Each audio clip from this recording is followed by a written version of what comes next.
hanya untuk mereka yang punya logika. Bagi yang tidak punya logika, skip aja. Namanya Cynthia De Freitas. Perempuan ini mengaku mantan pendeta yang masuk Islam setelah mendengar suara azan. Channel-channel YouTube bersimbol Islam menyambutnya gembira.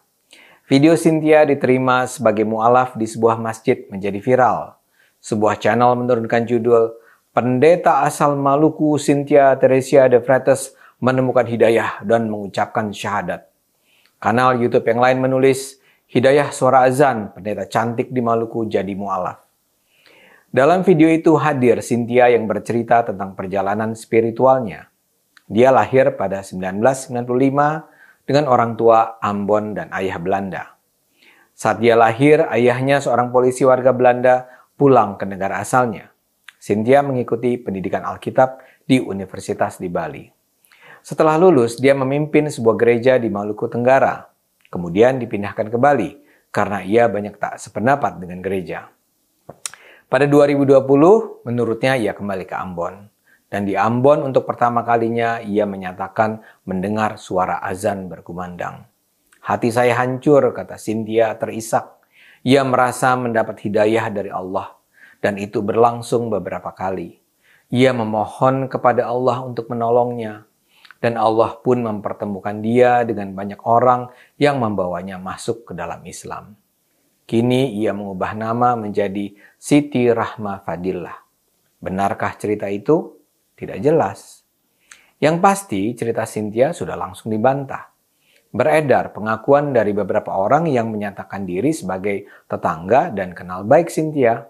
Ada June Carmen Noya, Lisa Salakai, Tosi Patti Pelohi. Kalau berdasarkan cerita ketiga perempuan yang beredar di medsos ini, Cynthia bukanlah orang seperti yang diakuinya. Ayahnya bukan orang Belanda, dia bukan pendeta. Yang pendeta adalah mantan suaminya. Dia sendiri tidak mungkin mendapat pendidikan Alkitab di Universitas di Bali karena tidak ada Universitas di Bali yang memberikan pendidikan Alkitab. Dari pernikahannya, Cynthia sudah melahirkan 2 putra. Cynthia dan suaminya sudah berpisah walau belum cerai.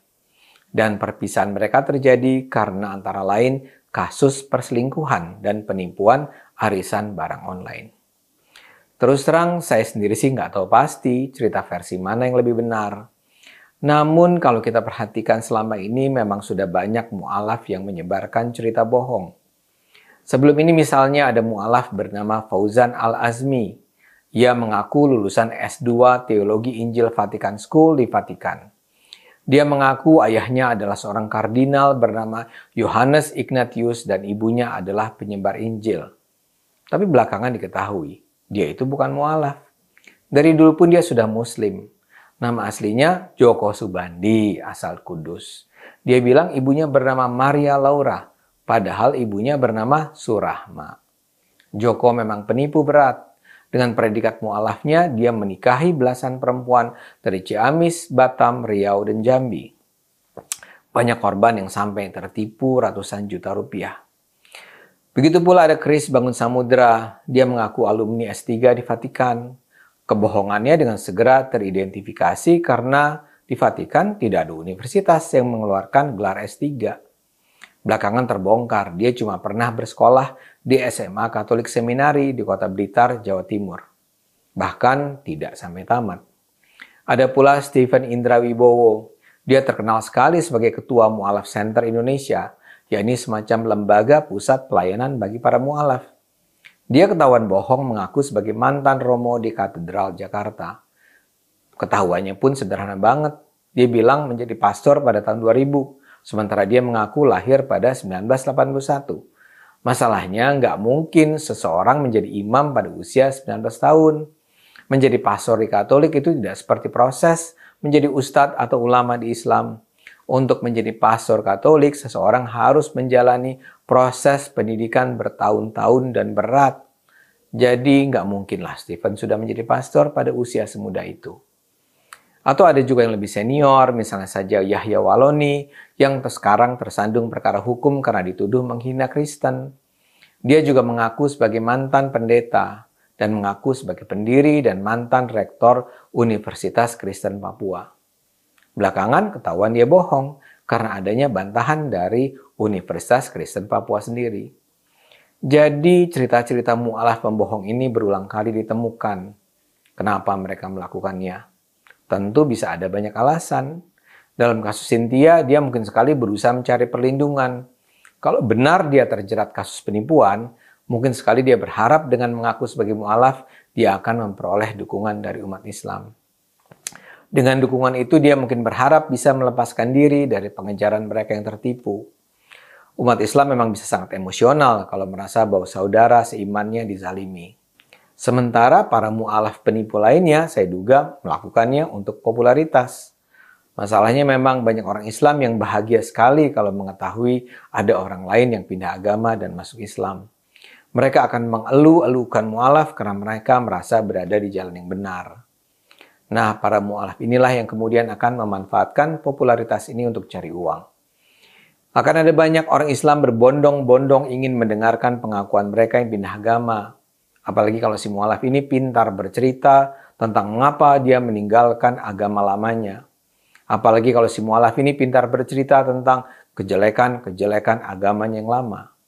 Apalagi kalau cerita itu dibumbui dengan kisah-kisah lucu tentang kebodohan umat pemeluk agama yang lama. Ini akan menjadi nilai jual yang tinggi. Dia akan diundang ke banyak tempat, bahkan bisa punya channel YouTube sendiri. Karena itulah seperti saya senantiasa katakan, akal sehat sangat diperlukan bagi kita dalam beragama. Perpindahan agama seseorang selayaknya dipandang sebagai hal biasa saja. Orang bisa pindah agama karena beragam alasan, dari sekedar bosan dengan agamanya yang lama, untuk bisa mengawini banyak perempuan, sampai yang merasa mendapat pencerahan. Karena itu, marilah kita tidak membesar-besarkan perpindahan agama.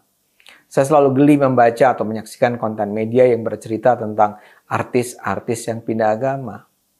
Kan pindah-pindah agama itu biasa-biasa saja. Tidak perlu dirayakan, sebagaimana tidak perlu juga dihujat. Dalam soal yang terakhir ini, masih ada saja pemuka agama menyatakan mereka yang keluar dari Islam layak dibunuh. Alasannya karena hukuman mati itu diperintahkan syariah. Sangat tidak masuk di akal dan bahkan menakutkan. Marilah kita sekarang berharap tak ada lagi mu'alaf-mu'alaf pembohong lahir di Indonesia. Mereka cuma merusak. Ayo gunakan akal sehat, karena hanya dengan akal sehat bangsa ini akan selamat.